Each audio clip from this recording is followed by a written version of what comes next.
I live in Australia, and I will put other videos on environmentalism or climate change. But my lifelong fondness for geography and the environment and evolution has kept me up to speed with most of what's going on in the world in scientific development and discussions as such. But it's about using, no matter what the discussion, no matter what they're talking about, it's the data what matters. The stats are one thing they can be used politically, but it's the data what matters. Analysing the data so you can make sense of it. And it makes sense when you express it. If you just express things about climate for political reasons, you're wasting an opportunity to explain things in practical ways, which expands the perspective all over. And if you start saying things that don't make sense, it's beginning to detract from the argument what supports the idea of doing something about preventing, stopping, or to reducing the human impact upon the climate. The impact on the climate and impact on the planet must look looked at in a totally different way. But impact on humanity must also be considered as primary to looking at climate change. Instead of just only the climate, blah, blah, blah, not the people. And that seems to me a very poor way, a very narrow way of looking at the idea of climate change, especially when the people are not the problem.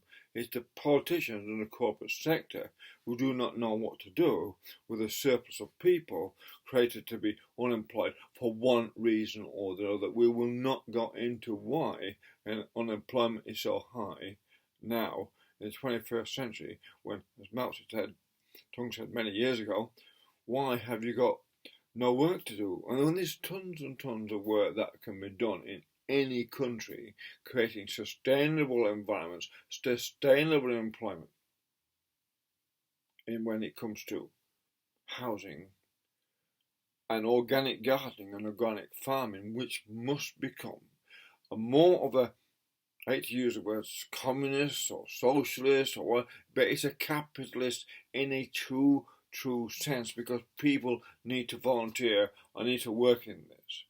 So they're capitalising then on their own energy to grow organic food. It can be done locally in councils such as wherever you are in Australia. It can be done locally using the wastewater will go through towns that can be cleaned regardless of what anyone thinks. That can be cleaned, and you can absorb billions of gallons of water, litres of water going to waste in Australia when it could be there. So employing people, many regional towns have a great opportunity to be organic food growers, employing people locally who want to do a couple of days a week and eventually they get their own food out of this system, and they can start to provide food for aged care, food for school kids if they want to eat better food.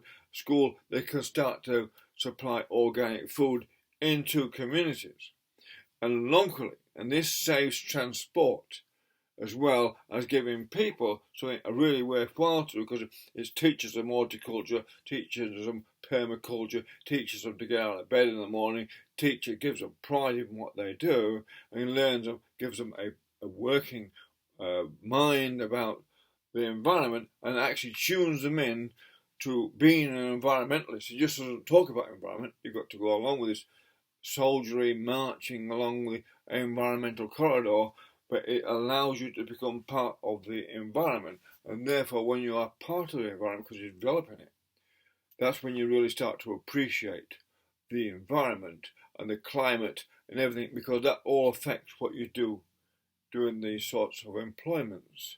That's why organic horticulture goes with organic aquaculture, and all the other things that can be done and sustainable within regionals using wastewater ought to be priority number one. Ought to be, if it's climate change is the problem, climate change is the concern, the number one, and certainly employment of people surplus to the government and private sector is a more urgent matter, socially speaking, cost-wise, economically speaking, than anything else, because they're human beings. If we're not putting them first, what are we doing? And of course, not everyone wants to go and do a day's work. It's not for those people. If they want to be couch potatoes the rest of their life, that's their choice. But if there are people out there who want to work on and create a sustainably environment region or area using the water what flows through the town, everyone pays millions of dollars for the water and then it goes to waste under the sun rather than getting their money back by using that water to create something, a park, a maze, anything that can make anything that water creates money.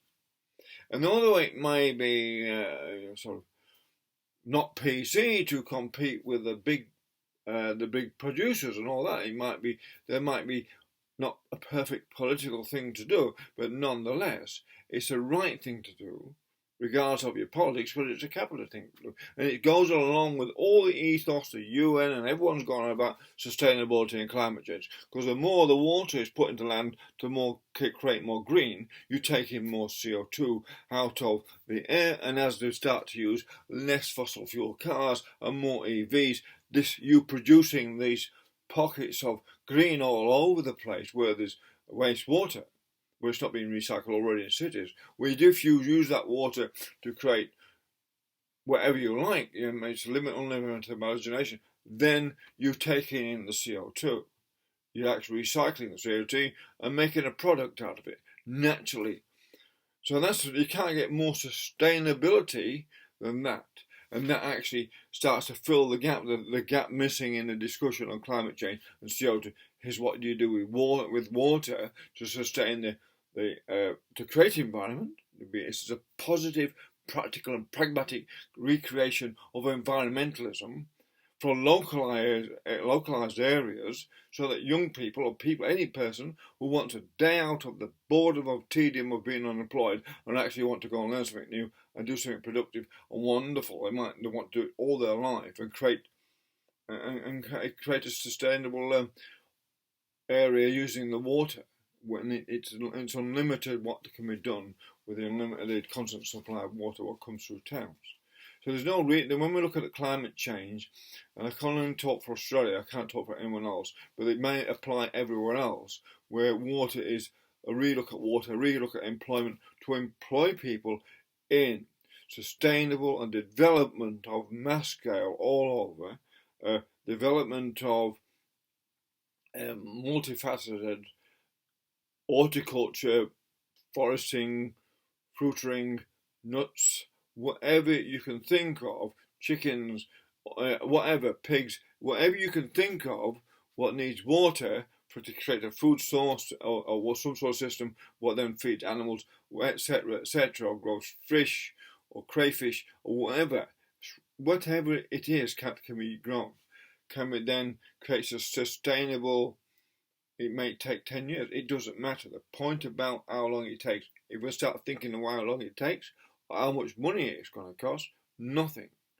Because it's people are going to put the effort in and it's going to be organised by groups in the area who are going to cooperate with this idea because they want to think this is a good idea and it's not like let's cooperate.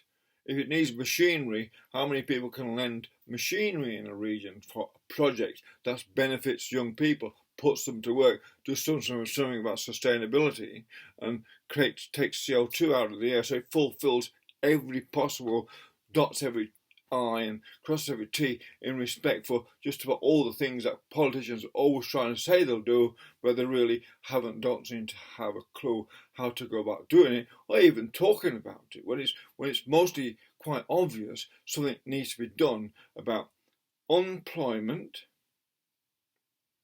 of young people or all people who want to have a job or want to be involved in something in society. But they're forbidden because of the corporate and government system or whatever. And there's no third way of allowing people to go and develop something from the scratch as a project they become psychologically involved with, so it becomes an ownership thing for them, and it gives them a lifelong thing. And it's not about what they get paid, because they know if they understand the contract system that's renewable according to to be examined what that means. But then they know this is a 10-year or 30-year project or lifelong project. That's what it is, because the water allows you to develop and develop and develop. This is continual development, in other words, of another sustainability system. What feeds regions and towns, what's a counter to Broadacre. This is the important bit. A counter to Broadacre, what feeds cities. You need Broadacre to feed cities. You need sustainable regional growth using as wastewater to feed regions, and that cuts down and goes right along with Klaus Schwab's thing about reducing transport. This reduces transport, because people can use electric bikes, EVs, to get to and from work in town. You can, if you come and do this job, have a free EV, and part of this job will be a free electric bike. So that you've got this incentive already to go and do some work, and done in a very nice way and a polite way, with a sort of bit of dignity and treating people respect on site and allow people for differences. And you've got something that gives spirit into the land. It puts the people's spirit into the land, and that's what's missing, is the spirit in the land, and the spirit about the land when it comes to talking about climate change. Because it's just a political thing. What makes corporations rich, less well off poorer, and it's not doing much about the climate at all, other than trying to reduce the amount of CO2. Whether that actually, as a result, who can tell? It wouldn't be very. I'd like to see the maths what says it gives you a result and says certainly can lower the temperature by any particular age. Please show me how that shows in factually how that's possible. Factually, scientifically prove that. So, but the thing which can be scientifically proved is the sustainability of to go along with that and reduce the amount of energy, which is reducing the amount of need to build energy. You need to reduce the need to build so much energy, so you must reduce the need to transuse so much energy. You must reduce what you need, so you can then localize things. So you're using far less energy altogether to create the same product. You're creating the same product. It just changes the way things are done. Because as the economic shifts come, there's no certainty when it comes to property or ownership or anything, and another system needs to be thought about before it's too late. And governments are out, and things have run out of control, because governments have never, and corporations themselves have never really been in control. They've only sought one very narrow goal, which is purely corporate, purely political, and they're not really looked at what sustainability means as a philosophical meaning, not just a corporate or political meaning, or something the media uses to sound like it's interesting.